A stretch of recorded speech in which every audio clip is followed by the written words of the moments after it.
Феликс Юсупов подъезжает к черному ходу и поднимается на 3-й этаж, звонит в колокольчик. Тот самый колокольчик.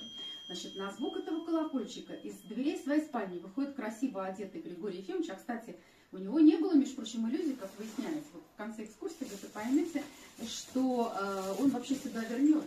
Вот он одевается как, так сказать, вот как боец в последний бой. Как все самое красивое. Вот у него была такая любимая вот такая поддевка, такая вот рубаха, ярко-голубого цвета, расшитая вручную, в общем, золотыми снопами. Самый подарок императрицы, и расшита она была императрица. Вот в этой вот поддевке, в общем-то, его и найдут. Итак, значит, выходит Григорий Ефимович Распутин, открывает вот эту ту самую дверь, за ту самую ручку. Так, откидывает крюк, тоже тот самый. Ну, вот тут вот еще цепочка, почему-то ее закрыли. Вот эту дверь открывает тоже ту самую, вуаля. Это черный вход, да, а за дверью стоит Феликс Юсупов.